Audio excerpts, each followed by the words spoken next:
You ain't gonna eat those bitches? I had all I You sure you ain't done? Wait a minute. Hey, the first time. Well, at this fucking gym. I don't even know if I can anymore. No, shut the your fuck fucking up. mouth, dude. I don't want to. I said 315, not 415. Gee, y'all ready? Yep. Silence! 5, 4. Just kidding with that shit. Dude, he gave me some shirts. Some of it was like old shirts or whatever. You know, like extra large shirts, and I put them on, and there's like, they're permanent. They're permanently like the chest is more permanently like in it. Like. So what'd you do with them then? Those like you gave them to me. Hey, you know what I do? I take them and I pull them back. I'm like, yeah, I pull them back.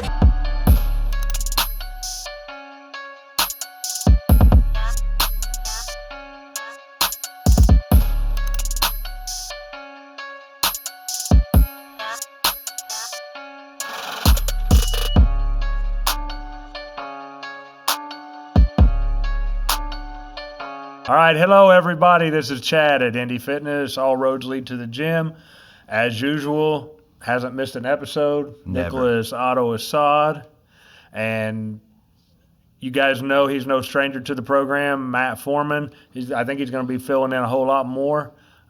He's very popular amongst the listeners. Great hair. He's got great hair. And he likes to be here. The most humble guy I've ever met in my life. Speaking of the anti-humble, today our special guest is Justin Voorhees. I've known Justin as long as I've been coming to this gym. I didn't know him, but we talked multiple times before we really got to know each other. And I got to know his story a little bit. So we're going to get into that here shortly. I want to talk a little bit. Last night we had the 1,000 Pound Club. Otto was here. Yeah, it was exciting. It's a big group. I posted that like on my Snapchat that it's evolving because it was like it was pretty intense, and it came out of nowhere. It was like the last or 30 minutes before it started, people just started rushing in, and like you had the idea to move the rack into the aerobics room, and I'm like, man, we're doing all this work and not a lot of people are going to come, and we're just going to have to tear it apart and do it again. But not only did people come, it was packed. People pushed themselves, and then on top of that, at the end, everyone got together and like. We put the gym back together within a matter of like 30 minutes.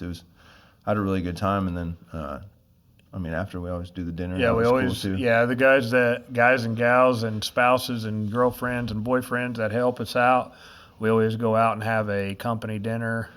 Turbo's, good time. Yes. Shout out Tony, Turbo's. I want to say too, like, Hagen was here. You guys remember Hagen from his podcast that he did with us. This kid is getting a lot of notoriety lately. Like, he's been picked up by Squat U, Animal, some other big weightlifting,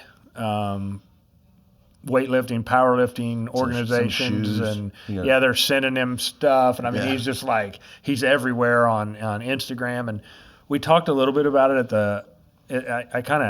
there was a lot of spectators there last night. And this is not to take away from anything that anyone else does, because he came in there and he bench pressed, or he didn't even bench press. He did squat and deadlift. He hurt himself. He hurt his pec. He has massive pecs, it's like a roast sitting there, right? Yes. And he went to a meet in Utah where he had.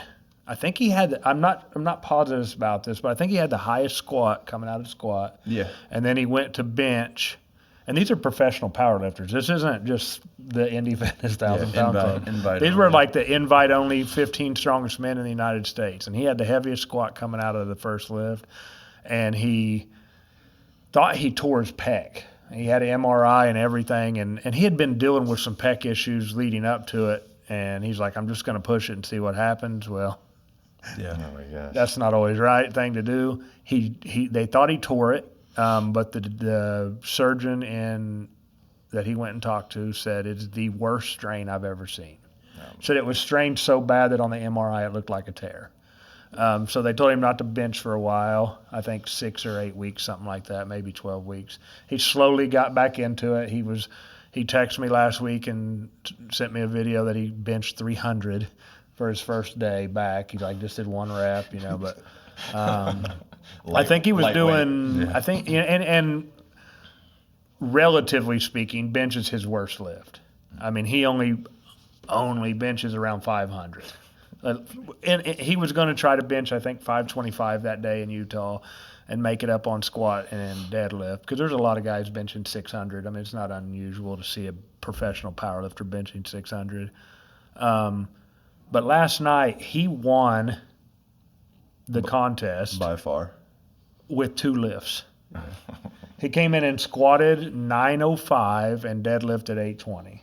Aside from that, I think it's cool that he's like, with what he lives in another area. He's obviously has this momentum going and stuff like that, but I mean, he doesn't even have any business in the lift anymore. You know what I mean? He's so far past it, but he still takes the time and shows us or you love or whatever. Oh, and yeah. just comes and For sure. pulls up. And I try to tell everyone, because you watch him in here. He recently made some videos where he was at a different gym when the first time this happened. He had come here and done squat and deadlift, and he forgot his shoes, his weightlifting shoes, and his knee sleeves and his belt here. So he goes up to his gym that he goes to in Humboldt, and he made a video squatting with no knee sleeves, no belt, and hey dudes, and he squatted over 800.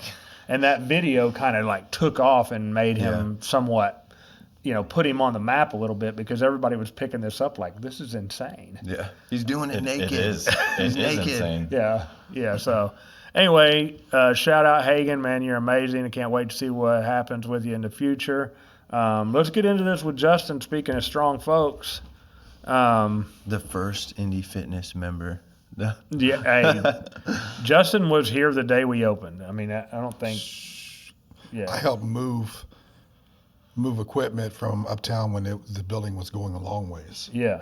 because it used to go, all the way to the front, and then whoever bought that out, and they kind of turned it, and we were going this way. So Justin also, he's been lifting weights his whole life. He at a younger age did a lot of jiu-jitsu, and he's still really deep into the co-ed softball league and men's. Yeah, I do both. I don't get to do it as professional anymore because of my situation, but yeah, All right. So when you talk about your situation, let's just talk about why I asked you to be here. Kind of just tell us a little bit about your story and like maybe how you grew up and then got into weightlifting and things, and then tell us what happened to kind of put a halt to that for a while. well, I was born and raised in Fredonia, played football, ran track. I went to ICC for track. I was a sprinter. Too small to play football, at least I thought it was. Yeah. I really didn't get into weights until I lifted like in high school because you had to lift. Right. They made you lift. But after that, I was talented. I didn't have to really push myself to play ball, stuff like that. And then once I got out there to the professional people out there, I found out you're not as good as what you think you are. Yeah, that happens. I know I have often talked to my kids and other kids that come into the gym about you're a big fish in a small pond and you don't realize it. You can be great, Right. but don't rest. Don't sleep on it just because you're talented.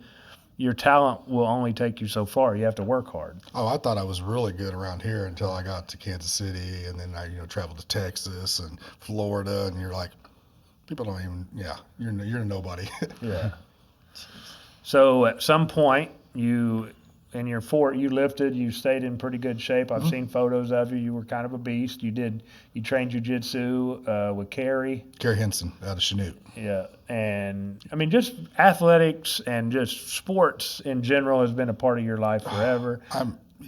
Sports, mentally, physically, that's my thing. I mean, Yeah. if it's football, basketball, softball, I mean, I know that you are a huge Yankees fan. Yeah. Reggie, I know you're a huge Seahawks fan. I am that. We talk. One thing I love about Justin is we can sit and talk about sports for hours because we're relatively the same age. We grew up in the same era. He's a Red Sox fan. I'm a Yankees fan. We can sit here and fight out the gym for an hour while we're lifting, but as soon as we leave, we're friends. Yeah, none of that matters. It just. Yeah. But anyway, so Tell us, like, your medical situation. What kind of happened with you? So, lifting weights, working out, and everything like that, playing softball. I started like, I think it's like 42. I was 42 years old, passing blood, and I don't know if you guys had ever happened, you strain something, you kind of like pass a little blood every now and then. So I thought, that's what was happening. And then it just unfortunately, I let it go for way too long. And I got to the point where it was just constant passing blood, and just, to the point where my wife's like, hey, this ain't right. And we went to the emergency room, and he did his little check and said, we need to get you into a I can't think of what doctors those are. Oncologist? Oncologist. Yeah. And he's like, we got to get a colonoscopy. So we did a colonoscopy. 2 days later, came back. He said, we found a cyst or a mass or whatever that you call them. And then he said, we'll get back with you whenever we get let us know what it is. It usually takes about a week or two. Next day, he called me and said, I need to see you. So, that is never a good sign when the doctor calls and says, we need to see you the next day after they told you it's going to be a week. Honestly, I was kind of numb to it all, because I didn't even know, I knew about cancer, but I didn't know, he told me that it was, I think it's a benign and malignant, he said that, I was like going, okay, and my wife's over here starting to tear up because she knew exactly what that meant. I was like, so what are we saying? He goes, well, I need to schedule to get you a port put in your chest in the next couple of days, which, dude, in a week's time, I was on chemo and radiation. That fast. What age did you start noticing the symptoms, and what age did you go in and they? So, man, I think of 40, and I was 44 whenever we diagnosed it with stage 4 colon rectal cancer. So you were just rocking, like. I just kept going. Yeah. You say you waited too long. Okay, so here's the wait a year. No. I waited. Here's the thing. So we treated, like, my wife and I, like irritable bowel syndrome. I was thinking all this. We were looking stuff up. I was taking peppermints and crushing them up and putting them in water, because they said that's what, for IBS, with the Crohn's. I tried. I thought maybe that, because my brother has ulcerative colitis. Yep. And he was treated for it 20-some years ago. So this is nothing unusual. So that's what I thought, baby. I was trying to figure out how to treat it myself, to the point where it was not going to happen. The manly way. Treated myself. One thing, when I've been to the doctor before, and I was like, I was looking things up online, and they're like, Dr. Google. WebMD strikes again. Dr. Google, WebMD. Yeah. It was to the point where I was constantly in the bathroom. And it felt like I had to go all the time. It was just pressure, and then you stand up. I mean, and like I said, it's blood dripping and stuff like that. It got to Pat while I was at work, and my boss came in. He goes, hey, there's some blood on the floor. Do you know whose that is? And I'm like going, nope. Oh, man. Yeah. That's when I knew I had to do something. Too far. Yeah. I think probably about a year before that would have probably been the time to It go. was just constant pressure. I was in welding school. I was working at Pepsi at night, So before we move on and talk about it, what do you think about, it says a lot, because men are stubborn. Oh, I was the worst. Like, what would you say to someone who thinks that they might have any issues? Get it checked. Get it checked. As a matter of fact, I got a guy I work with that was telling me he had symptoms. I was like, dude, you need to get that shit. Because he goes, hey, how did you feel, or what happened? And I'm saying you got yourself. You can say shit on here. yeah. Okay. Yeah, We cuss all the time. He goes, what do I do? I said, you need to get yourself checked. I said, I'm going to tell you what I went through. I said, I tried to tell myself it's because I was working out, lifting weights, and I was just causing, this and that. But get it checked, because it's a long haul if you don't. Yeah. So A longer haul. when you say a long haul, then within a week you were getting radiation, chemo. I had 8 weeks. I had 8 weeks of radiation, which was, man, I think 3 times a week, but I can't remember, to be honest with you, that everything. And then my chemo, it's like I said, they put a port right here, and I got like a little fanny pack, and they put the chemo in this little box thing, and it runs 24 hours a day, 7 days a week. I sleep with it.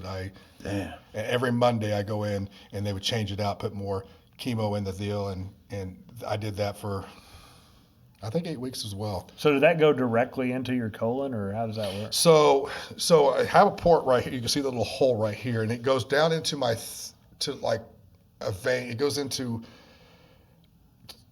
into your intestines, because that's what I had. Yeah. That's what, I'm not really sure how that worked, but you could see, because I was so fit, you could see the cord, from it, just plain as day. It looked like I had a vein sticking out, where most people, you don't see it. And, the port would stick out this far. So, Well, it would go straight into your bloodstream. correct. Yeah. So, Damn. and then it would get distributed to all your whole systemic system. Correct. So 8 weeks of that. 8 weeks of that. How did it make you feel for that 8 weeks? So they give you medicine for like nausea and stuff. Never took it. I bet you didn't. But I did. But no, I did never really. No, see, and here's the crazy thing. I worked at Pepsi. I still went to welding class. Oh wow. Yeah. Rocking. And I was working at nights at Pepsi. Never missed a day. I felt bad sometimes, and this was right in the dead of June, July, August. It was hot as can be. yeah. At the time, I had an old PT Cruiser that the air conditioner went Okay. out. Okay. Yeah, I mean, You don't seem like the type, but okay. Well, no. So you lose your job at Amazon, and they pay for my way to go to welding school, and you don't have a lot of money, and I'm trying to do two different things, and I'm and it's just I had to make do. Yeah. And the air conditioner goes out. I'm driving to chemo, like sweating my butt off. It's just like crazy. when they told you that you had cancer, mentally, how did that make you feel? So the first thing I thought of is, man, I didn't think about the actual dying part. You know what I'm saying? Like, oh no, I'm dying. Not one time did that ever faze me. But they also, the doctor, so this doctor referred me to another one there, but we just like, no, I've had, so, we're not going to a local doctor. No offense against these local doctors, but I'm going to the best there is. Yeah. And my brother and my wife is like, we're going to either the Mayo or we're going to MD Anderson, or we wound up going to KU Med, which the doctor out of there is like one of the highly ranked doctors in the world. He calls himself an ass doctor. That's what he said he was. I mean, flat out. What That's I what call he told myself as well. Yeah. Oh my God. But he told me, no, we got this. It's not a problem. He made me feel He was more confident. Yeah. You felt supported. Yeah, Exactly. it's his Whether term. they didn't even give me the percentage of of what it was going to be until later on, because they're trying to make you feel more comfortable about yourself. Now my wife, on the other hand, he'd pull her to the side and say, hey, we got to do this, we got this, we got to do this, we got to do this, to make sure that he pulled her aside and said, if I wouldn't have been in such good physical shape, I probably wouldn't have survived it. Well, so when you did get that positive result, it was already stage 4, and stage 4 means that it's already in the lymph nodes and stuff like that. yeah. Yes. So it's throughout your whole body. Correct. It's not just in one area. Yeah. So and that didn't emotionally affect you at all. I did not. Honestly, I don't think I really understood it. Okay. You're not, okay. and you're not a super emotional seeming guy. Like you don't seem like you. You seem like you hold it together pretty well. It's a facade. He's an emotional guy like me, but he pulled it together Yeah. pretty well. Yeah. Really? Well, when it comes to that, I didn't have a choice. You got your kids, and so whenever you pull all the family together, and you're like, as soon as we found out about it, we pull the family together, and we're telling them on the porch. I remember on the back porch, it's like my kids are like freaking out, and I'm like, oh, it's no big deal. I got this. You're staying strong for You them. got to. My oldest is he was in the Marine Corps. He's freaking out because he's stuck over wherever he's at. Yeah. Can't get back to me, and next thing you know, a week later, here he is.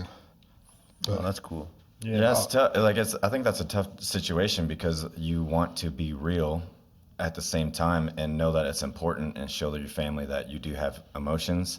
And then on the other side of it is that you want to be strong and confident, and not let them worry, So I was just curious on how you thought, like how you dealt with all that. Throughout, don't get me wrong, it was hard. It was very, very hard. It was a long haul. When the radiation starts to kick in, and you kind of lose your bowels basically. When you eat, you better be at home, or you can't stop it. That's just kind of one of those things are. So that was frustrating, and that would aggravate me because I couldn't control my body. You get blisters on your hands, your feet. That stuff started. I was like, man, I gotta get different shoes. These shoes are starting to wear out. No, it's the chemo. You can't drink anything cold. I saw pictures of you. You've posted some photos or showed photos, and maybe we'll get you to send one to us so Marco can put it up on here. But you don't have to do it right now. I actually saved them because I knew you were going to ask. No, we'll do that. We'll get Marco. We'll send them to him, and he'll do his magic and put it on the podcast. I seen some pictures, before pictures where you're just like fucking jacked. Yeah. And then I seen another picture like that. I think that you showed me that wasn't too much. It was into this process or whatever that you were like. Weight wise, what do you go from to? So when I was diagnosed, I was about 240. All muscle. Yeah. Yeah. For the most part. I have some pictures and stuff, but I was into the gym. I was serious about it. I got to where I got really serious about 35. 34, 35. I'd lift and stuff like that, but then you start to, the power and stuff, the strength and stuff. I mean, there's some big guys that used to work out in here. And I played ball all over the country, and I started, getting into those levels of it, and you're getting better, and, you have to start to compete, so you lift a little bit harder, practice a little bit more. But every edge you can get. Yeah. Right. Dude, he gave me some shirts, some of his like old shirts or whatever, and they're like extra large shirts, and I put them on, and there's like, they're permanent. They're permanently like the chest is permanently like in it. Like so, what'd you do with them then? Those like you gave them to me. Hey, you know what I do? I take them and I pull them back. A little knot in the back. Yeah, I pull them back. So what weight did you get down to? So after the first surgery, so we have 2 surgeries. Well, actually I had 6, but the first surgery they go in. It's with a robot, and so imagine this. They cut me basically I have no rectum or colon anymore. So they cut me all the way down, and then I'm sewed up. So I have no ass. It's completely done. It's an ostomy right here, but it's done with a robot. Damn. And yeah, so I'm just kind of imagining what position they really had me in. I thought of some really inappropriate things to say, but no, I'm serious. I mean, Like, this is real. what position was I laying in when they did that? I'm just like crazy. It's like, oh, wow, But when I first woke up, that's the most pain I've ever felt in my entire life. Yeah, I bet. Because they literally cut the bottom half of you off. Right. And I was on some drugs too. I was on some painkillers, and I just remember going, hey, this isn't going to work. And they knocked me out again. I woke up, I see my wife, my brother, and everything like that. And it was just time travel. Yeah. So the first surgery, they took your colon and rectum. Yeah. Took it all. Took it all out. And so after that, they do what they call a follow-up chemo, a cleanup. And that I had it's a different chemo, I guess, and I had an allergic reaction to it. And I remember I was at one of the fights in Joplin because I had the chemo that day, and that's just a 6-hour thing. You sit there for 6 hours there at Parsons, and I got really gray. My wife told me, man, you was like gray, like you look really bad. I was like really bad, and I was feeling horrible. I didn't know what happened. Well, a couple of days later, I'm sitting there eating, and I'm getting really sick. So there's where the sickness, so then I'm, thinking I'm going to take this stuff. Well, I wasn't passing anything through my ostomy. I got to work one night, and I was telling my boss, I was like, man, I can't, his wife was a nurse, and she was giving me ideas, said, well, drink this, try this, and try this, try to make it pass. And so my wife calls the surgeon, said, hey, take the citrus nitrate. I don't know if you guys have had that. Yeah, that ain't to be played with. Drink the whole bottle straight. Mm-hmm. And mind me, this is cherry, so it's red. So I drank it straight, and 10 seconds later, here it comes back up. I'm laying out in my backyard, throwing up red. So the neighbors, everybody thinks I'm just, obviously puking blood. My wife's freaking out. We call the ambulance. They get me shipped off. I get ambulance to KU, and so then I have my first surgery because they don't know what it is, what's happening. So I get this little CVAC thing, they put it in your hip back here, and it's kind of crazy. You push it down and it sucks. So I have a line going into my back. They're trying to get they think it's an infection, and they let me go home. 3 days later, mine is still trying to eat. It's stopping. It's what it's doing. It's not going all the way through. I got sent to. They almost airlifted me back to KU, but because somebody was higher priority at that time, I got shipped back That again. person must have been really bad. Yeah. Well, honestly, I don't know, but I know I got ambulance back again, second ride in the week, back to KU.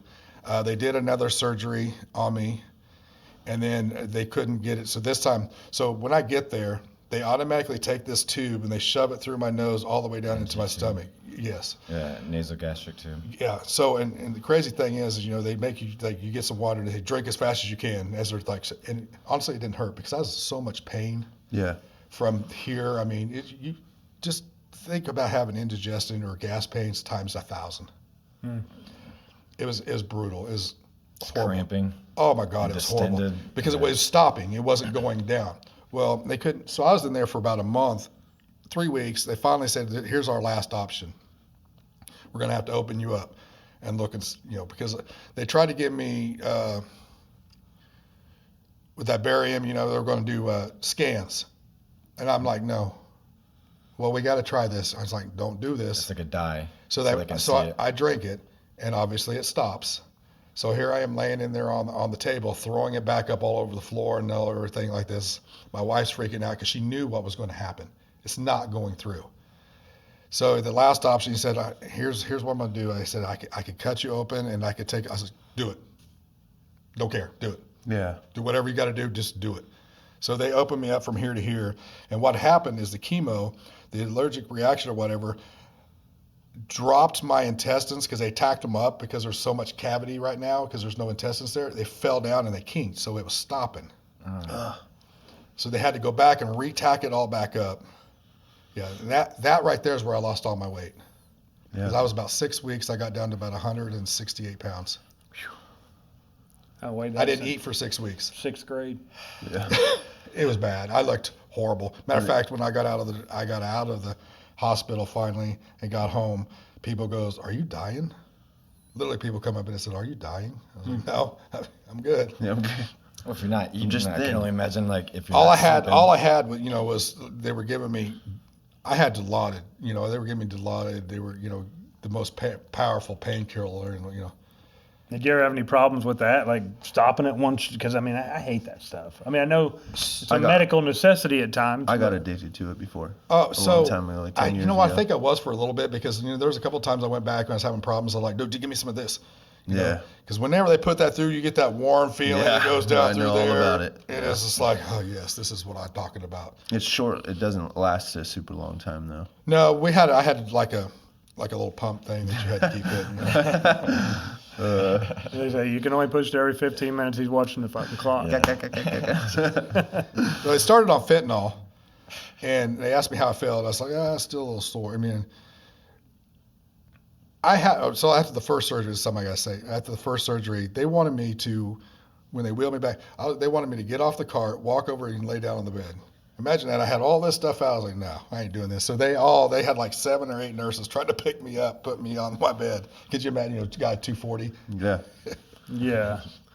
So- A bunch of little nurses. So you have multiple surgeries. They take your colon, rectum out, and then at some point you start to get better? Or? Yeah. Well, I didn't get better until after, like I said, the second. Well, there's After you had to pin your... Yes, fifth surgery. I got better. How long of a process was it from 2 years. Okay, so for 2 years you were sick and having surgeries and... At least 2 years. I just got deemed cancer free not too long ago because it's I think it's 8 years. I just did another colonoscopy, which is another story.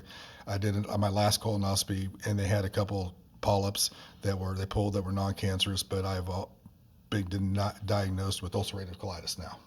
So now I have to take medication for that. Having an ostomy and stuff like that it's not as bad as like what it would be for you guys. So it's not, but I still have to take medication for it. So like I said, if it's one thing, it's another for me with my colon. How long have you been cancer free? It was 2016 2016. whenever I had my last surgery. So you have to be like, I think 8 years to be cancer free. No, I just got diagnosed 6 months ago, cancer free. Congratulations. Yeah. So I don't know. You guys are pretty young, and Otto don't go to doctors. I had my first colonoscopy last year. Julie was working, and she said, I can take off and take you. And it happened to be a day that our good buddy Geoff was off work. Yeah. Actually, I don't think he was working at the time. Was between jobs. And he said, I'll take you. And so Jeff takes me. We go to Parsons, and he's sitting in the waiting area. He comes back with me and put the gown on and everything, and they take me back. Don't really remember any of it, other than I think the worst part is the prep. Oh my gosh. Right? You got to drink all this. It's harder for, Yeah. it was probably harder for you now because with having an ostomy, it just goes into a bag. Yeah, but the first time But the first 10 yeah. times I did it, yeah. So I mean, you drink this. No, I've done it so many times where I almost cry whenever they say it's colonoscopy time because the prep is the hardest part. Yeah. You take a handful of they tell you what to take. It's 24 hours ahead of time. You take a handful of laxatives, and then you take a whole big ass bottle of Milkman. Miralax, Oh. and you put it in Gatorade, and then you drink it, and then you have to drink all this Gatorade, and I mean, Thrashing. And everybody in the Thrashing the house bee. seems like they're eating. the good stuff. The too, good right? stuff. You hear everybody chewing from the next you block can't. away. It was My brutal. wife's hiding in the bathroom eating something because she's afraid to come out, because all we could eat is Jell-O, and it can't be red or orange. And, dude, I'm not a Jell-O fan. I think I had I like food. was able to have because a lot of doctors are different. The doctor said we couldn't have red Gatorade Because it it showed looked blood. like blood. But I was able to eat beef. I say eat, sip on beef broth. And it was horrible. Dude, Hey, I didn't mind the beef broth. I couldn't do it. I thought, I was so hungry. I thought, I could do this. And I poured it in and I drank it. Tried to drink it fast as I could just to get that, out of your stomach. Yeah. you just get But something. the funny thing is after my colonoscopy, the surgeon comes in the waiting room. He's talking. He doesn't know. It's not his fault. But he's talking to Jeff as if he's my partner. Hey, did you play along? I was out. I mean, I didn't know anything about it. He just comes. Jeff was flattered. Yeah, We know he was. Jeff's like, hey, he told me that you had 2 polyps and they took them out and you're gonna have to come back. And Can we hold hands when we leave? Just to, I said, it sounds like he kind of thought you were my spouse or something. He goes, oh, he definitely thought that. and I didn't fight it. So, yeah, but I mean, when you guys, they say to do it at 40 now. It used to be 50. Now they say to do it at 40. Yes. And if you have a family history, you should even do it even sooner. Yeah, right? I think my kids were. It's like I don't know if all of them have done it yet because, like I said, they're in their 20s and Dylan's 31, 32, but I think it's like 35 for if you have it in your family. Yeah, so I mean, it's very serious. Not to joke about it, it's a very serious thing. I remember the first time I'd ever even heard of a colonoscopy was years ago when Katie Couric did one live on TV. She was on the Today Show because I believe, and I'm not 100% sure, but I think her first husband passed away from colon cancer, and she wanted to bring awareness to it. And I mean, it wasn't like they showed, they just, it's a camera inside of you. They didn't show her laying there, but that was the first time I'd ever even heard of it. And I was never looking forward to it, but I can tell you the worst part is the prep. The prep. You don't even feel that part of it. Yeah, the part of the camera going inside of you, I don't have no recollection of that. I have no soreness. I have None. nothing like that. So. You may have a lot of gas afterwards, but that's about it. And I'll tell you, if the worst day of your life is prep, and you don't have to go through everything that you went through because they catch it early, then that prep is well worth it. There was time when you say strong, I broke down. Being in the hospital for 6, you're looking at the same walls over and over and over again. I got pretty depressed. Cable TV. Yeah, and it got pretty bad. And you're talking about the gym and everything like that. It was about a year and a half, 2 years before I was able to come back in here and start lifting. And it got to the point where my wife went to my doctor and said, "Hey, we got to do something." He goes, "What do you mean?" He goes, "We have to do something because he's falling off the cliff. He's just because I lost playing softball. I couldn't lift Yeah, weights. you're an athlete. Yeah, it was just I was sitting at home not doing anything, and it got really, really bad. And he goes, well, it takes about a year or two for everything to heal, but. If that's what it takes, I'll just tell him to go ahead and, just start working lightly, kind of do what you can do. So, And all he heard was start Yes. working. I'm back in. I'm back in. no, I Googled a guy. Put me in, coach. I Googled, a YouTube guy. That's all it wrote. Yeah, you can get back in there. And the next morning I was up and I was like, kissed the wife goodbye. I'm on the way. And she automatically saw like 100 different, like 100% different. Change. Yeah, Good. got I your was life gone. back. Yeah. I could barely do 135, but I was repping it, But I watched a guy that has the exact same thing that I have. This dude was and he was walking around, the gym with the bag on, with the shirt off. I said, that ain't going to be me. But but he was doing all different kinds of things. So it was like, you need to figure out what you can and can't do, because I'm accepted for a hernia like 100% more than you guys are. Right. So squats, I started doing squats. I got to find out what I can do, deadlift, stuff like that, what I can do that cause the hernia. And I wear, as you guys seen me, strap these belts on my stomach and everything like that, because that could kill me. Yeah. So I'm taking the chance, but I'm in here doing it. And I think that the next time I came back, from the doctor, I was, like you said, 170. I was back up to 200, and he's like, well, it looks like you're working out well. Yeah. That's all I I can feel like say. it's what I do. Yeah. Man. Like, I know what I'm doing. So eventually, we have the 1,000-pound club we were talking about. We started that once we came here 4 years ago, and I think it was one of the very first ones. You came in, and like you said, you've got this situation where squat and deadlift's not really your thing, because you can't squat a lot with the situation you have. You can't deadlift a lot with the situation, but you got your bench up to 400. And that day, I really, really firmly believe that you could have benched 405, which is 4 plates, but I talked you out of it, right? I told you to put more. I told you to put more on that. Yeah, you told me So I have a lifting partner. Him and I are really good friends, and he's the reason why I got into it. The first time he did it, he had the I don't remember what he did, Garrett. He like 340. His name was up there in red in 340. I was like going.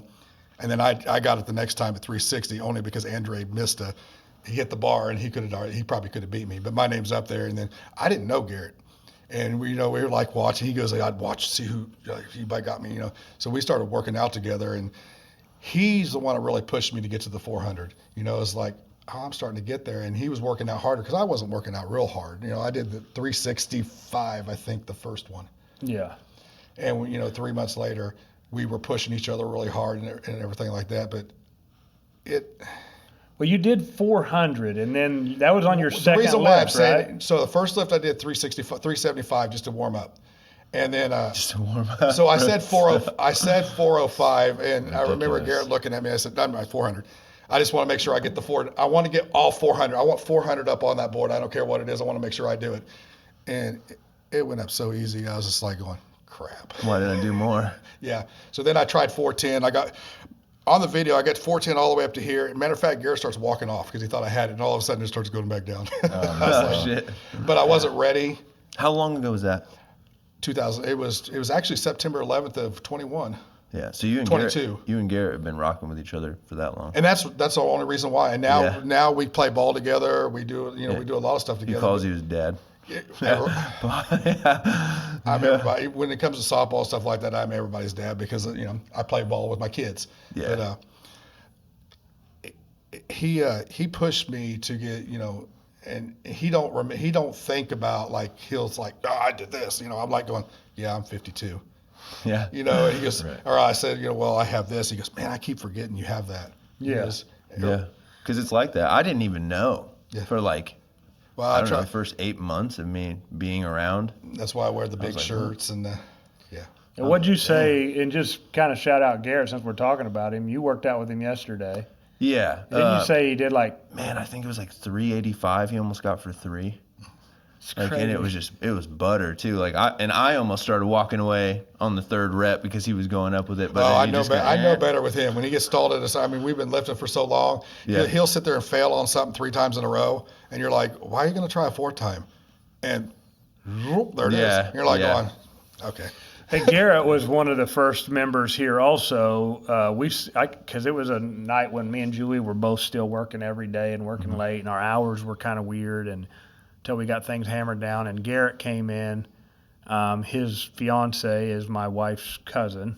So there was kind of an instant connection. We're sitting out there, and I'm over there benching, I don't remember, in the threes. And Garrett says, I've never benched 315 before. yeah. And now he's, you know, Oh, he's still over strong. 400. he can hit 420, 430 Oh my God. Yeah. on a bench press pretty easy. I say pretty unreal. easy. I mean, the thing that he does different than a lot of power lifters is, man, he does a ton of reps, Well, not only a that, ton of sets. lately it's been, so I'm thin. Like and normally you would go to your strongest, you know what I mean, your dumbbells or your flat bench first, and then you do the volume after. Like, he builds his volume up. He like does it backwards lately. And I'm like, bro, I can't even keep up with that. By the time we And he does chest like twice a week. yeah, and it's just so much like, by the time we get to bench press time, I'm like, bro, I'm hungry. Like, I'm ready to go home, dude. So He's a beast, man. Well, back then working out with him, you know, I try to stick, and I could stay with him pretty good. Yeah. You know?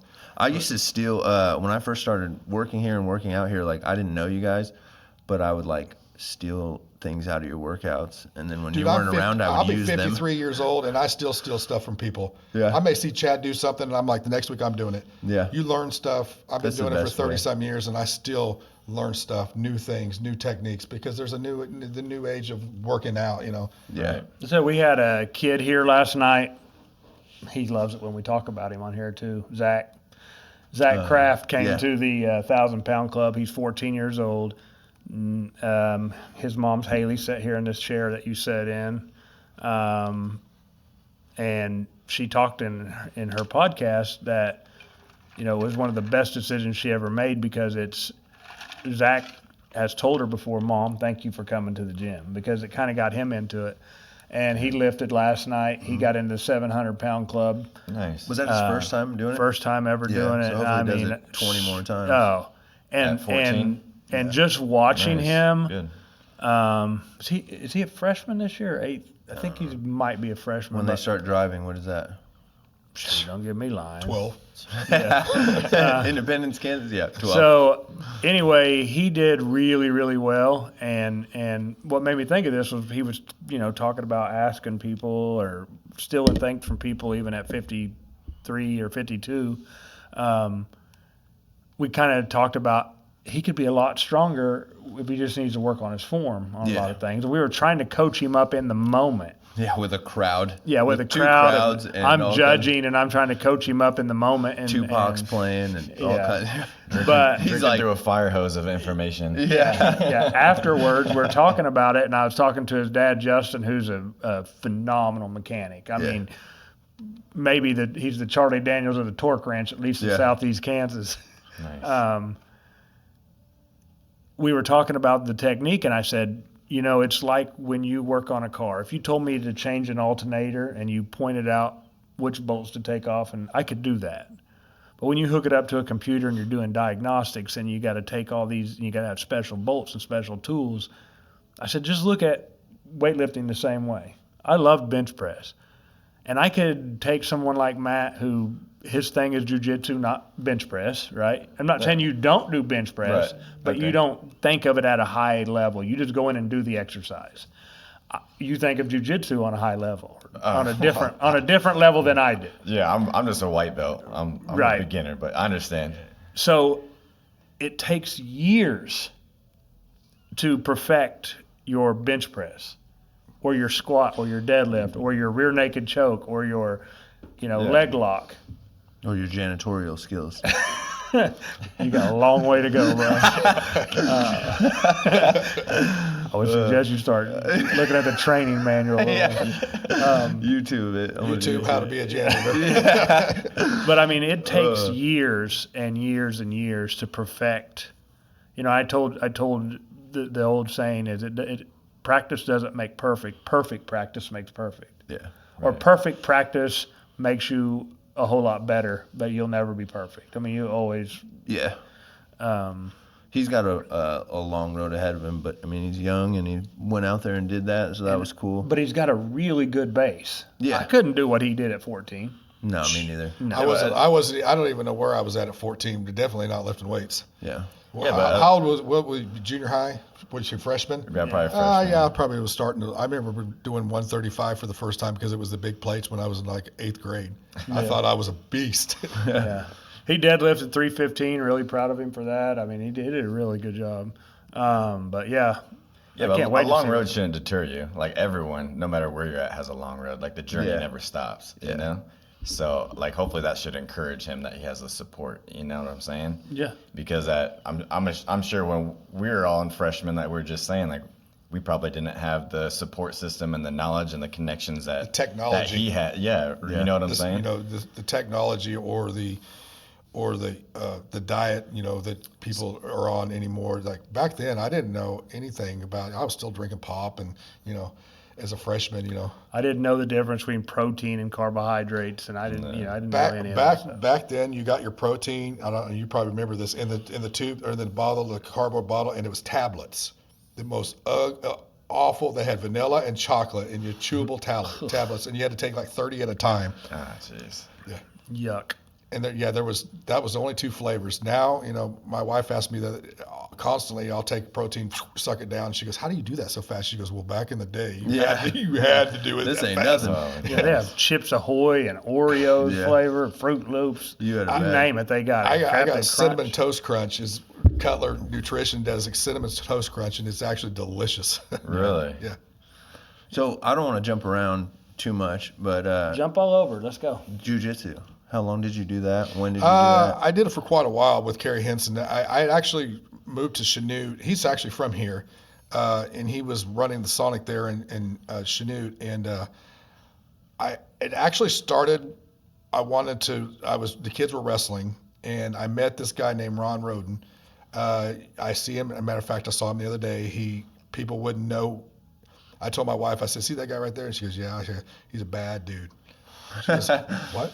Really?" I said, "He's a bad dude. He's like a 5th-degree black belt in Omka Jitsu, which is he's my come from gosh. California, but he just kind of walks around like this. You know, he can't hardly hear anymore. He kind of, I mean, I trained underneath him, and then I met Kerry. He was Omka Jitsu, which was a lot of Aikido and Taekwondo, and it wasn't as much jiu-jitsu like floor work. So it's more like striking Correct. and movements. And his then style, instead jiu-jitsu's of more on the ground. sideways, he would turn back where he, you know, more you come karate stuff. Yeah, and it's like a back, like rear kick. You know, I got really good at, and then I met Kerry. Well, Kerry liked to roll. You know, he was all into rolling, and he was just getting started pretty much. And we did a lot of online back then. You do a lot of not online. We didn't have online. We buy videos of Hoist Gracie just got started. So it was all about Hoist Gracie. You know, Hoist Gracie was the man. Everybody wanted to be Hoist Gracie because No doubt. he was beating the big dude. So that's you know, that's where it got started. And every night, you know, every night it was me and him and a couple other guys would roll, and then we go and we go take this test. We met these guys in Kansas City that do the American Jiu-Jitsu now, and we go do a testing with them, and I got up to a brown belt. Oh, nice. Now I got a black belt through Omka Jiu-Jitsu through Ron Roden, which is a totally different style. Personally, I think, you know, like a black belt, and it's like a 3rd degree or like a yellow belt in Jiu-Jitsu. It's not as impressive as it being in Jiu-Jitsu when I've done 3 different styles, learned 3 different styles. I was all about learning back then. Yeah. How long total, like from, hey, I want to do jiu-jitsu to, I still, until I got cancer, would still go meet up with Kerry and we'd roll. oh, that's cool. And when Chad started it back here, man, I wanted to do it so bad. You know, I wanted to get into it so bad. Was that after everything? Oh, I'd already had Yeah. yeah. Yeah. Okay. Matter of fact, I don't even think I'd already started my cancer or went through my cancer before you bought the gym, Yeah, right? yeah. We've owned it 4.5 years now. Oh yeah. I 100% recommend like any type of martial arts or jujitsu, wrestling, any type of combative sport I mean, I can't speak for females too much, but like for males, I 100% recommend it because it's just a humbler. Yeah. Just like if you guys get into boxing, just a little bit of knowledge separates you from like the drunk dude at the bar. You know, just a little bit of knowledge and rolling will separate you from any it's crazy. It's actually helped me a couple times. I mean, You know what I'm saying? Like, and it's so amazing for me, cardiovascular and mentally. I'm not going to go into great detail, but Justin was minding his own business one day. I knew this was coming. I thought we talked about this. No, we're going to just say, I just want just saying to emphasize what you're saying. A young man decided to punch Justin in the face twice. He punched him in the face the first time, and Justin kind of let it go. And he stood there and he punched him in the face again. He was held down on the ground. Said, "Are you okay? You good? We're gonna let you up. We're gonna let you up. Just relax." Yeah. Let him up, and he just jumps right on Justin again. In about 3 seconds, he took him down, worked his way up the body, put him in a side choke. Yeah. and it's like riding a bike. Right. Because Chad told me, he goes, man, that was pretty impressive. He goes, that was one of the best. You know, that was impressive. I was like going, I didn't even know I did it until I got him, and he said, I can't breathe, and I realized what I was doing. I was like going, it was just natural reaction. But the best thing about jiu-jitsu, and maybe you can speak on this, Matt, is it's a lot of control tactics, and it may be brutal, but it doesn't look brutal.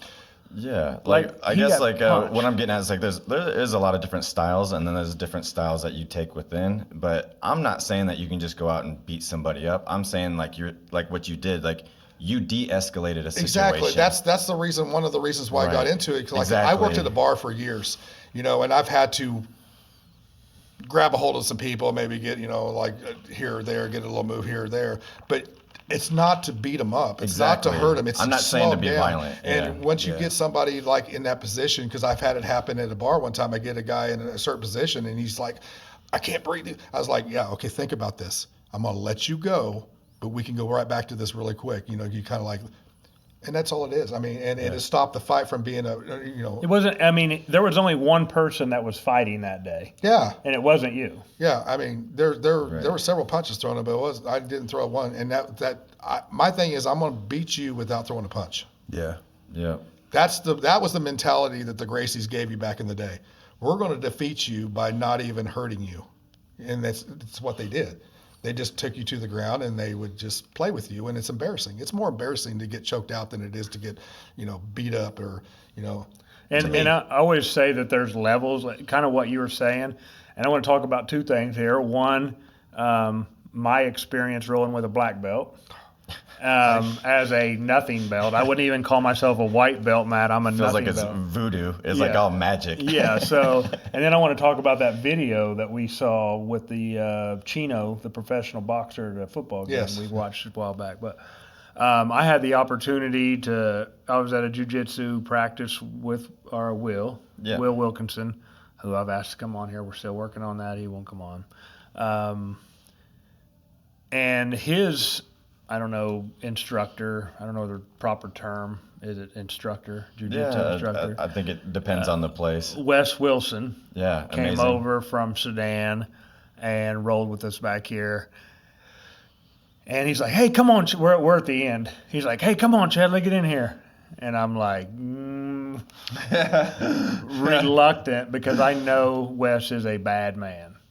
I start in, let's see, he started in my guard to start. Okay.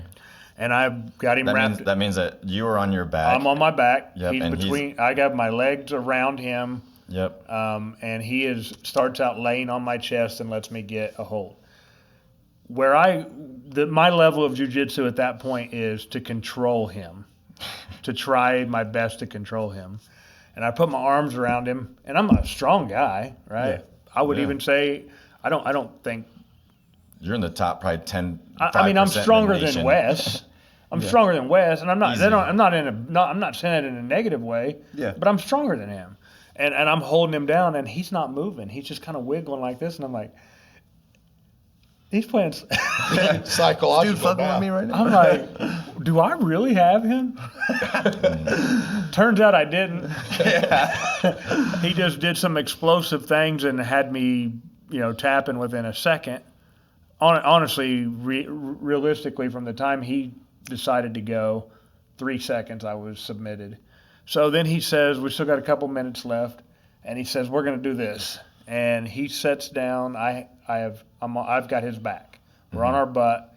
He's setting between my legs, his back to my chest. I get the rear naked choke on him. Yep. And he says, once you put the pressure, I'll go. Fire. Bro, if someone, just about anyone on earth, gave you their back and said, It's crazy. And in the in the rear naked choke yeah. position, no hand in, nothing, Justin, it was over in 5 seconds. Oh, that's yeah. And what's interesting is when Will or someone who's a blue belt, purple belt somewhere in there, which is white, blue, then purple, one of those people catch me in something, which they can at will, I know what happened to me. Yeah. I can good. articulate, hey, he got me. This is how he flipped got me me, around. yeah. With Wes, Will came up to me afterwards and said, well, what did he catch you in? I don't even know. I don't know what happened. It happened so fast, and he Yeah. was so quick and powerful. I don't know. So there's levels to this. There's levels to 100%. everything, right? 100%. There's levels to typing. There's levels to But it gets forklift driving. There's levels to everything, The right? levels they increase. Like when I was doing it back in 2010, maybe 2009, really hot and heavy into it. Now it's 2024. There's so much more. Back then, it was just the basics was the top level. Now, there's It's complex. you get a rear naked choke and he was done. There's so many different ways of getting out of it now. They're evolving on different things. If you get somebody caught in the Kimura, they're done. Now there's ways of getting out of it. Turning it into Kimura on them. Yeah, I mean, it's just the craziness. I mean, that it's constantly. And if you're not doing it every day, or like I used to do, you're going to fall behind really fast. Yeah. Because there's going to be people that's. There's a video out there that Will had me watch a few years ago called Kimuras from Everywhere. Yeah, I watched Yeah. it too. You can put a Kimura on from just about any Yeah. position. Then I want to just jump over. There was a video. I don't know if you two saw it. Me and Justin watched it here in the gym. There's a boxer who goes by the name of Chino. He's 14-0 with 7 knockouts. Just a bad man. Mm-hmm. He's destined to do great things. I watched the video. I think. Did you? He's at a game, Buffalo Buffalo Bills Bills. football game, and I don't know what started this. I don't know what happened because the video just starts in the middle of an argument. There's a larger gentleman standing up a step from Chino, and he's in Chino's face, and he is highly irate. Like he is. a lot bigger than him, because he's a little boxer. I don't know what. And weighs. he is in his face, and I mean, he's screaming. He's doing the posturing and everything. And Chino just taps him on the stomach and smiles and turns and walks away. The caption of the video is, that guy don't know how lucky he is that Yeah. Chino just turned and walked away. So, as always, to the comments. Yeah, that's All these people in there who have no idea saying, "Oh, that guy's bigger than him. He would have beat the brakes off of him." I'm like, You don't know. like it's child's play for him. It would not be a contest. Right. We were talking the other day about Boss Rutan got in an argument with Brian Urlacher, and Brian Urlacher told him he's going to kill him, and he goes, "You want to take this outside?" And Boss Rutan goes, "Yeah." And I guess Urlacher's entourage kind of pulled him to the side and told him who he was, and he came back and shook his hand. He goes, "I'm sorry, man." Yeah. It's And crazy Urlacher how dangerous is they are. so much bigger than Boss Rutan, and he's like, "You want to take this outside?" And Boss Rutan goes, "Yeah." Yeah. So I have so much respect for those who train. Yeah, this guy, they've been doing it every time I turn around, they're walking out of back there. Yeah. What, like 4 times a week? At It least takes, 3. It takes a lot. It takes a lot of time to jiu-jitsu or any of that. It takes a lot of your time. I mean, Well, that's with anything, right? Yeah. Lifting and like any art or anything that you want to perfect, you have to be like Consistent. consumed in it, right? You're obsessed with it, and that's the only way to get better. You can't just like halfway do it, or it's got to be your life. sometimes It's do got to it. be your life. Yeah, yeah. Jiu-jitsu is probably the most humbling thing I have ever done. Yeah, probably. Me too, Yeah. I think. There's always somebody better. If There's a lot of we better didn't do if we were just walking down the street and I didn't know Matt and he started mouthing off to me, I would never. I would be like, okay, let's do this. But now knowing what I know about you, I would definitely be hands up. Let me de-escalate this No situation, way. backing away. Yes. No, it's a very humbling sport. And I tell Will this all the time about basketball, jiu-jitsu, weightlifting, everything. Podcasting. There are levels to this, and I am not on that level. I'm Yeah. not on your level. Yeah, but you know that, right? And I know I'm not on anyone's level either, though. You know, so we're just on 2 different paths. Yeah, now if you want to have a bench press contest, I'm down. Oh, God. But I'm not going to go. No, I will go roll with you anytime. If you say, "Hey, I want you to come roll," I'll come do it. But No, I'm I love it. also humble enough to know that I'm there to help you get better. Yeah. Just to, Well, like it is amazing, and it's a great opportunity to always have someone new to roll with. You know, like rolling. So Will, that he does whatever he wants. Like it's like he treats me like a rag doll. Yeah, me and there's too. so many same people thing that, Wes does to him. right, and it's gosh, it's so humbling because like even though I get an advantage on him, he gives it to me just to see if he can get out of it. So it's just and to have someone new to roll with, I might be put in a different situation that I didn't think about, you know. So But you're also learning too. Even you're learning how to get out of that situation later on too. I mean, yeah. So sometimes you even if purposely you're- put yourself in a even bad if you're situation. the guinea pig, you're still learning. You know. Yeah, right. People So- don't think so, but then you go wrestle somebody that doesn't have as much experience, and then you're doing it to them. Why are you doing it to them? Because you learned being his guinea Yeah. pig. You know, so now you can make him your guinea pig. Yeah. Right. Yeah. You Where learn if what you- not where- to do. Where if you didn't have that training with that guy, you wouldn't be able to do it. You know. Right. Yeah. I again, Will plays head games with you, and I can remember being back there rolling with Will, and the whole time he's telling me like, "Oh man," like we're literally rolling. He's like, "You big strong bastard, you're so damn strong, you're so damn strong," and the next thing I know, beep, my arms out here like this. Yeah. But it goes to what you were saying, like he didn't get to roll with a lot of people of my size and strength very often.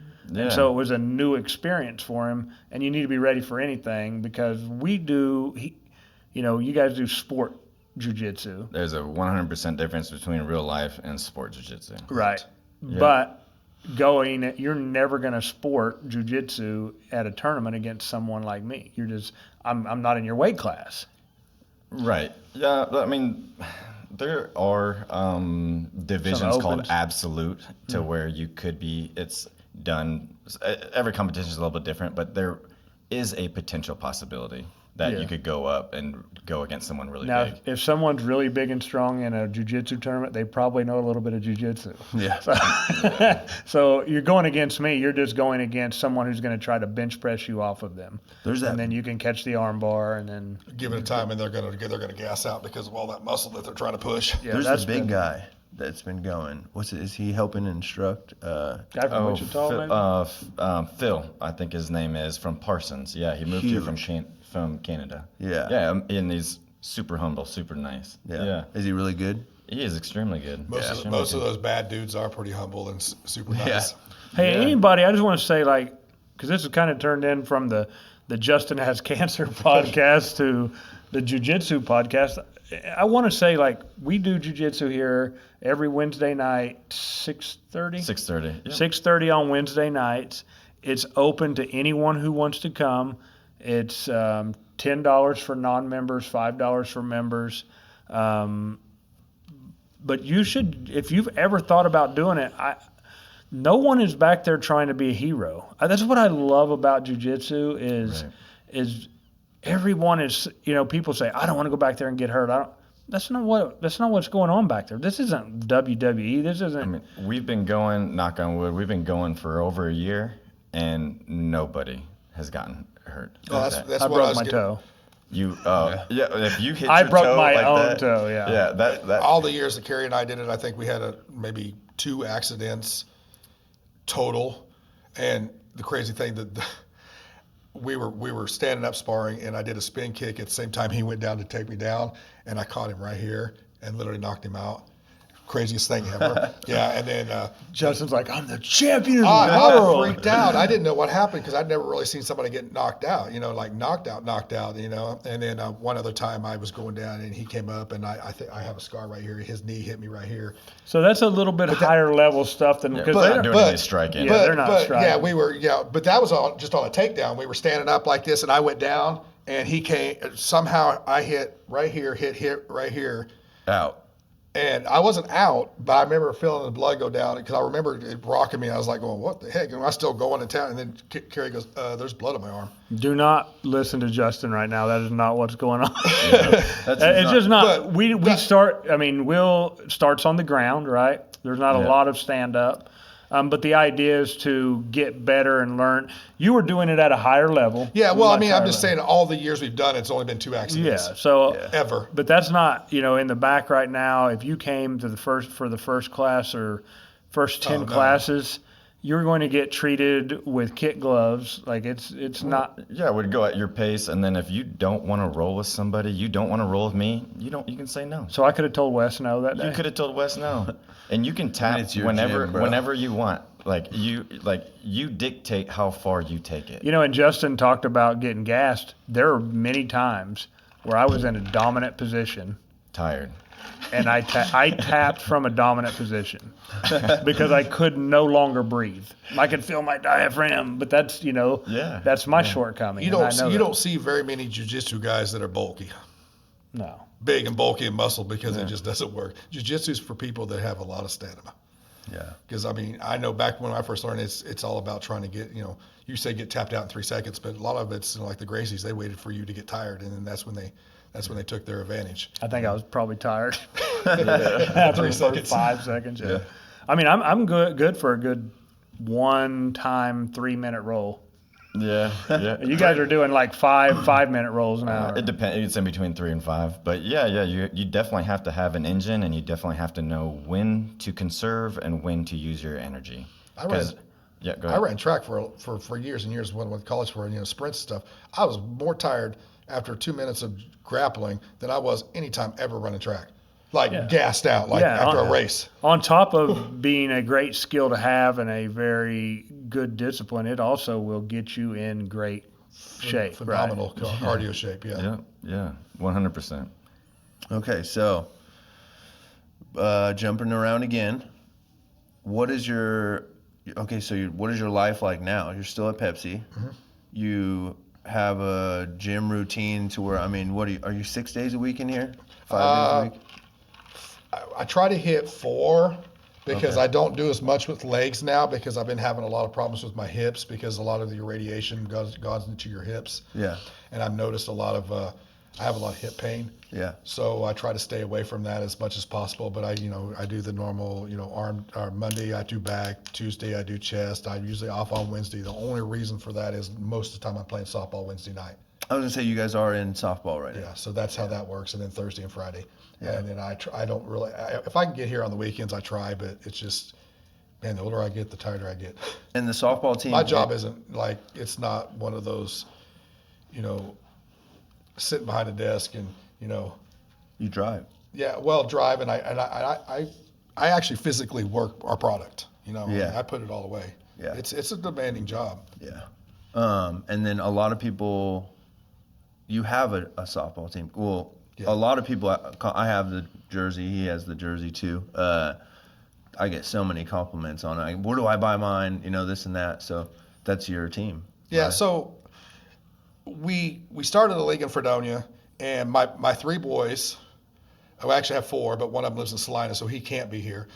And 3 of the boys play, their wives play, and so Garrett plays with us now because when Garrett started, he goes, man, I'm a good defensive player, but I can't hit. He said, I'm there for the defense, but he hits the shit out of the ball now. Oh, good. Yeah. Just working with him. It was just a simple fact of going from one bat to another is all it was. You're going from a 2-piece to a 1-piece because of the flex, and now he hits the shit out of the ball. Yeah. But my whole team is all about my family. Pretty much everybody is a part. Is actually technically related, except for Garrett and a couple other people. It's all brothers and sisters and my kids, and that's where the dad thing comes in. Yeah. It's like nothing's more fulfilling and satisfactory than getting into the plate and hear, come on, Dad. Yeah. Right. Because when I grew up, I played with some guys, Carlson boys, and their dad played at 60 years old. And he played with this. I wanted to be that person. When cancer hit, I didn't think that was going to happen. But now it's that's actually the first thing I thought of. It's like, man, I'm not going to get to play with the boys. Yeah. And now I'm playing with the boys, and they don't get it. It's the greatest feeling in the world to watch my kids play with me, and we win. That's the only they don't get it. We could lose every game, I wouldn't care. Right. They would, but but we win all the time. And then we have a couple of girls, the Rash girls, that their grandmother runs My Place bar down in Cherryville. Well, she sponsors a lot, and then we have another one that they have a business and they sponsor a lot. And Chad bought these jerseys, and being that we have like 2 of my boys are Marines, and then Chad's a Marine. And we have a couple others that's military. Happy Marine Corps birthday, by the way. Yeah. To all the Marines out there. My dad was Air Force, I know. Not happy birthday to him, though. Yeah, everybody makes kind of fun about that. But I tried to be in the military, but back in the 80s, if you had any kind of problems, like physical problems, like bad back or this or that, you got kicked out. It was hard to get into the military. My oldest son, he's got screws and plates in his ankle, and he was in the Marine Corps. They took him. Because they take anybody and everybody now. But I had when they wouldn't take me, I had a disgust for the military. I was mad, really mad. Yeah. And then when my oldest boy decided he was going to go to the Marine Corps, and he got into the Marine Corps, and I'll tell you what, the first time that I went there and watched his graduation, I fell in love with the Marine Corps. Mm-hmm. Good. I wanted to go back at 40-some years. At that time, I was 40-some years old. What you're saying is that made me my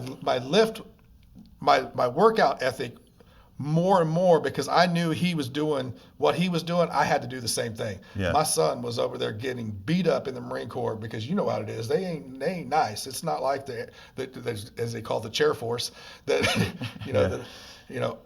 I'm thinking, the Crucible and all that stuff. I remember when that was going on, I was like, I got to go to work. I can't be sleeping around while my sons, my kids, my 2 boys are doing this, and that helped out a lot. I mean, I have the total utmost respect. My favorite colors anymore is camo, because of that. But one time I hated the military because they wouldn't let me in. I'll tell you, man, it just made me.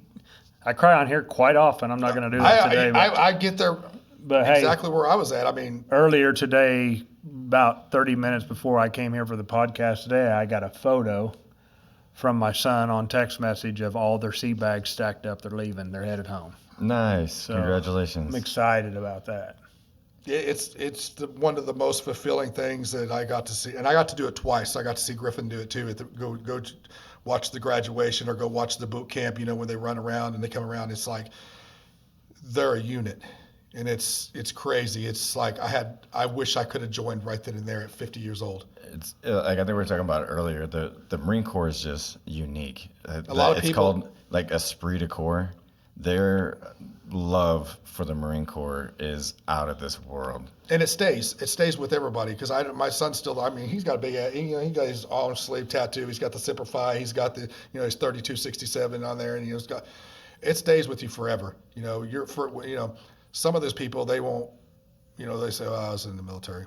You meet a Marine. Yeah, they're totally different about it. And they'll let you know. And it's not arrogance. It's they're proud. Hey, the few, the proud. You got a flag out there. I do. Yeah, exactly. I wear Marine Corps stuff. I wasn't in the Marine. I'll tell you everybody right now, I wasn't in the military, but I'm proud of it because I had 2 boys I was in the military. It means something like deep. Yeah. It's like it's in their blood. It's in their DNA. I didn't fight in the military, but I was in the military with them. Right. because I watched everything they did. It's Well, like Veterans Day is coming up on Monday, and kind of like what I always say is like veterans do the ultimate sacrifice, right? Like they go over and they could risk their life, but like on my first podcast, the families and kids, the parents, they go through so much. Like the goodbyes are not easy. Knowing that they're going over and might not come back isn't easy. and you were doing goodbyes every few months. Yeah, I was only home 1 or 2 months out of the year for like 8 years. Yeah. So yeah, so I was gone a lot, and the sacrifice that the families go through. I mean, you're just as part of it as the Marines are. You're just the people over there, because you're waiting on the TV, you're waiting on the email, you're waiting on the text message. Are you okay? Did you make it? The flight over, like all of it. You're just as locked in, and then you play a vital role in their success as well. Yeah, with my son being gone for a whole year, to see that picture of those sea bags. I don't know what the Army calls them. He's in National Guard, but we called them sea bags. I think they were in the Navy as well. Just stacked up with all their equipment, man. Just like, Yeah. that means it's my baby's coming home, and he doesn't. I made a Facebook post. It's interesting because I've told you before about how I was a peacetime Marine, 93 to 97. I don't really feel like I did anything. I made a Facebook post about how proud I was of him yesterday for Veterans Day and that he's getting ready to come home. And he did not like that at all. He shares that same mentality of, I haven't done anything. Like, can we stop talking about it? This is just my job.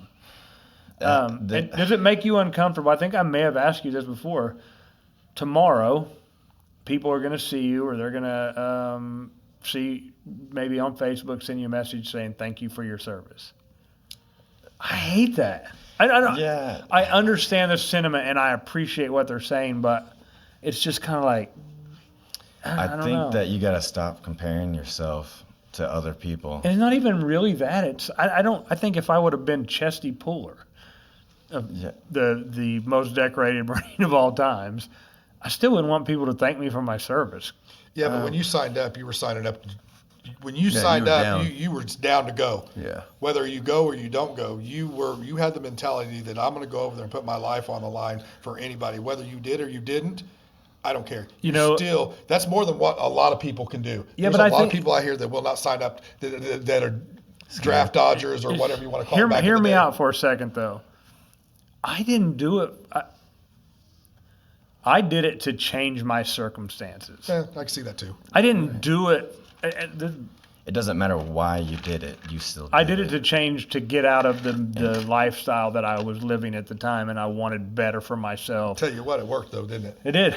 Like Yeah. when, I'm looking at you now. It worked. It worked. like Yeah. when I say like Happy Veterans Day to my friends and my acquaintances, like personally, like what I'm saying is I understand the price of freedom, and I'm assuming that the other like Americans that say Happy Veterans Day to you guys, like they understand, like they not understand, but they can see the sacrifice or envision the sacrifice that you went through, and they're thankful for. They wouldn't be able to have the opportunities if it wasn't for the Marine Corps or the military as a unit, Yeah. And individuals play a vital role in that, So I think that they are more thankful for people like you that want to go serve and better the country. And you as well. Right. I mean, See, look, thank you for your service. He's like, Yeah. yeah. Don't thank me for that. Like, yeah. and- no, I enjoyed it. I like, even though there was crappy times, like I enjoyed, like looking back, like there's so many opportunities, and I met so many amazing people, so many mentors, and it was such a great opportunity. You got to go to places that you probably never would have got to go to. Yeah, well, I mean, that's not what- good and bad. Good and bad. Good and bad. And you learned. My shout out to my Navy recruiter. I could see the world. Yeah. I saw Iraq and Afghanistan. Like, thanks, dude. But I know my dad when he told me, he goes, one of the greatest places he ever seen was England in the Air Force. So now I want to go to England. But Yeah, that'd be cool. That would be cool as can be. But Yeah. I've never been out of the United States. Yeah. when I did the contracting stuff afterwards, yeah, we would fly in and out of Dubai and England or Germany and things like that, and we'd stay a day or two there, and yeah, it was amazing. So, and then when I was contracting, I met some really important people that I still are in contact You got with. to see different cultures. Yeah, I'm glad we kind of Yes. talked about this today because with Veterans, and of course, by the time this comes out next week, Veterans Day will have Yeah. already passed. But I think when people ask me what the Marine Corps was like, did I enjoy it or did I hate it or what, I always tell them the beginning of the opening line of a very famous book, which I drawing a blank for right now, is it was the best of times, it was the worst of times. Yeah, yeah. I mean, there's moments and things that happened that I wouldn't trade for the world. Yeah. And then there's other days when I'm standing there going, I got 3 years of this shit left. yeah. When you're in it, it does suck. But any job sucks. You know, there's gonna be hard times no matter what you pick. You know, so. But there's so many opportunities out there. If you have the right mindset, man, there's so many opportunities. So I mean, honestly, thank you for everyone who ever put on a uniform. And I'm envious of you guys all the time. My son he got a license tag the other day. The new military ones as cool as can be. You know, it's white, but it has Marine Corps written across the thing. You know, and I was like, I want something like that. You know. I think like the hardest thing, if you really want to like thank a veteran, make the sacrifice worthwhile. I think that's the biggest thank you that you could do is stop complaining about your job, stop complaining about your life, stop doing all that stuff and do something about it because I've personally lost really good friends. I have. And make their sacrifice worth it. And that's heavily on your mind. You lost someone this week, and that's Yeah, it's I heavy did. on your mind. I did. I'm getting goosebumps now thinking about it. But it's like it's not free, and it makes you realize. I mean, obviously, your cancer and everything. It makes you realize how fragile life is, how fragile the relationships are, and gosh, just take advantage of every opportunity. Don't close the door. Take advantage of every door that's open, regardless if you like it or not. Like there's so many people that died that don't have the opportunity. You know, like they wish they could be here. They died for you to have your freedom. To have the opportunity, take it. Nothing Stop complaining aggravates about me it. more than people that complain about, oh, this job sucks or this. You know, you're lucky to have a job. Yeah, or do something about it. You know, do something about. Like I don't know their situations, right? And every situation is a little bit different. But if you truly hate what you're doing, like find a way out of it. It might not be today, or it might not be in a month, but slowly start making a plan to do something about it, to enjoy your life. We no doubt live in the greatest country Absolutely. on earth. Yeah. I mean, whether you are Republican or you're Democrat or you're liberal, you're conservative, it doesn't matter. We can all disagree with each other about all the things that Republicans and Democrats disagree at. But at the end of the day, this is still the greatest country on earth. Yeah. Yeah. Traveling to Iraq and Afghanistan and you see Rough. third world country, Yeah. like kids are out there playing with rocks, living in mud huts. I can't. That would be hard for me to see. You know, Yeah. I know my son has. He has lost people too. You know, he don't talk about it. You know, we don't. You know, he's been over there. He saw it. I don't know what he saw, and I don't ask what he saw, but I know that there's things. You know, He needs to talk about it. But he does great. I mean, he don't. I know. But, I know. But this, I know. Great is different. Not to right, cut but you I off. know. You know, I've seen the bracelets. I've seen the things. You know, I know that there's things that he don't talk about, and it's hard because I would like to talk to him about it, but. You can. But I try. I'm telling you, Yeah. there's so many people are in the mindset of you don't know what I've been through, and that just puts a block. I'm there with what I went through. Like we were just talking earlier, I got people in my work saying, "God, this job sucks. It's so hard." Try doing how I do it. Try waking up at 53 years old, cancer. That I've got a system that's got to go through. You know, my body goes through certain things. My back hurts from the chemo and radiation, but I still throw these cases every day. And then I got these 20-year-olds that want to say, "Oh, this job sucks. It's just too hard. You know, I'm only making this much money." I'm like going, "Really?" You know, Yeah. one thing that cancer did, there's a lot of bad parts of it, a lot of bad parts about it. It made me more humbled. Grateful for life. Grateful Yeah. for life, to be able to come back to the gym, to be able to play softball with my kids. That's a great. I'm living a better life now than I did before I had cancer. Straight up. Yeah. It doesn't bother me having this damn thing here all the time. Absolutely. I read a quote the other day, and it was like, everyone has 2 lives, and the second one starts when you realize you only have one. Yeah, I could. That's heavy. Yeah. That's heavy. It could have killed me really easily. I mean, I don't remember what the percentage was, but I know the doctor told my wife that if it wasn't for the physical shape that I was in, I would have never survived it. So there's a guy that I was in Iraq with. He was in his low 40s, and he had his normal colonoscopy check because he was in his 40s. 0 signs and symptoms, stage 4 cancer. And he recently passed like a month ago. And yeah, it's rough. And they I had a classmate that had passed like 2 or 3 months before mine. That's why, and he had his surgery done in Tulsa, and he passed. That's why I wasn't going to have anything to do with anything local. I was going to the best of the best, no matter what it cost. Yeah, well, I mean, it's tough. It's gosh, take advantage of all your opportunities, regardless if There's they still a lot of suck. things I can't do, but there's a lot of things. I mean, but I still do. I feel like I'm doing a lot more than most people that were in my situation at my age and what my body's went through.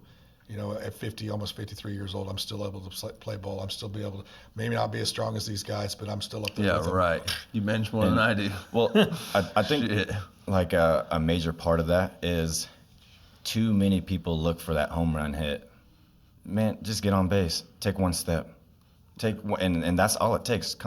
Like you were talking about, there's so many people that sit in the parking lot. Yeah, that's step 1. Step 2 is come into the gym. It's a long process of working Exactly, out. but it takes one step. Everybody wants to get in there, and they want to get on that bench, and they want to throw up 400 in the first week, you know, or do 200 or 300 or whatever it is. It takes a long time to get to where we are at. A very long time. Yeah, but that should help them appreciate how much work you guys put in. I know, but that's the thing is there's a lot of people that won't even do that. They look at the mountain. They quit. They look at the mountain and get pushed. They quit. My wife checked me just a little bit ago before I came in here. I got a Facebook message from someone wanting to know the gym hours today because they wanted to come sign up. And I look back and this person has texted the gym 20 times in the last 3 years about coming and signing up. And I was like, damn. I didn't say this to them. I just said this out loud. Damn, sign up or don't sign up. And she's like, what? And I told her, and she's like, no, you've got the wrong mentality. Yeah. Like they're getting closer. Yeah. They're getting closer. And maybe today's the day that they finally do it. Should have called them back and been like, hey, 1 month free. Come on. 1 month free. Come on. Try it out. Let's get this going. I just saw how many. I just saw I've how done many like times. 3 times a day. Yeah, I did that. Yeah. That wasn't me. I only did it one time. Oh, okay. So being in the military, there's a lot of people that dip and smoke, and like I kind of always relate it back to that. Is there's so many people that want to quit smoking, and they do the smoking cessation. They try to quit cold turkey, but every failure is one closer to success. So just keep at it. Keep at it. Keep messaging. Keep coming to the door. Keep coming to the parking lot. Whatever you got to do. Whatever it takes to take that first initial step. A lot of people get discouraged when they walk in there and they see people, bigger people in here, Yeah, but look at you. Don't- Look at you guys. You don't guys are be like the scared. nicest people that I've ever That's met. what I'm trying to get at. I mean, You just I've look had mean. people come in there and they say, "Well, they're big guys, We're the nicest guys you're going to meet. It's the other little dudes walking around without the shirts on, and they're arrogant little pricks." Well, Hey, on another radio show that I was listening to, they call them, it used to be called the Broccoli Head Boys. Now they're calling them the Alpaca Boys with their pajama pants Yeah. And they're no shirt on, and they got abs because that's their ribs. and their The Crocs. Crocs Yeah. and their broccoli head hair, the alpaca hairdo. yeah. Hey, I thank you for being on here today, Justin. thank you, man, bro. I know it's not easy to come in here and talk about having everything you went through, and I appreciate it. And maybe you're going to help save somebody's life today. Somebody who's maybe has some signs and symptoms, and they just are afraid to go to the doctor and get it checked out, or maybe it's somebody who's just put it off because, like your friend, no signs and symptoms, and they just haven't been at all, and they should have had one by now. they'll go to the doctor and get that colonoscopy or any other kind of checkup that you need. I've had some blood sugar issues lately. I'm not a diabetic, but luckily I have a good friend that's my provider. I text him and said, hey, I need to come see you. He's like, yep, just call and make an appointment. So let's get those things checked out. Our health is important. Don't let it discourage you from, like me, knowing that I had problems, thinking, oh crap, there goes lifting weights, there goes playing ball, there goes this, there goes that. Because you do it all still. And I'm thinking, don't go do it because you don't want to quit doing that, or it's still there. Don't get me wrong. I'm not supposed to be doing what I'm doing. I've been warned. No. Doctors I'm not. tell you that, but they don't always know that. But no, and he told me he should do what you can do, but know what your risks are. And Don't try this at home, kids. My wife will tell you she'd rather me be doing this right here, and maybe hurt myself than being at home being an ass. Yeah. I'm not messing Grouchy with it. caveman. Yeah, exactly. So hopefully you'll become more of a regular on here. I'm hoping you will. You have great insights, good commentary, man. I love having you here. I appreciate it. Next week, and by the time this comes out, it'll be getting ready to happen. So this podcast will be out at noon next week. But next week at 6 p.m., we're going to do a live show. No, nice. We're going to do live. We're going to, answer questions. We're going to hopefully get some phone calls. Marco's going to be here handling that. Maybe we can get Julie or somebody else to come in and help him. Julie's going to do like 7 different voices. So please, my friends, if you've ever loved me for even one moment, send us a question, send us a phone call, Send us something so something. we don't look like an idiot sitting here on a live show and nobody calling in. Justin, We expect you to call. hey, maybe preload a question if you don't feel like watching. I don't know, but hey, that's what we'll do. Is have Marco make up questions, say people are texting in wanting to know. All right, guys. So appreciate you, Justin. Appreciate you guys, thank and you. we'll Thanks see for you having me. guys next time. Peace out.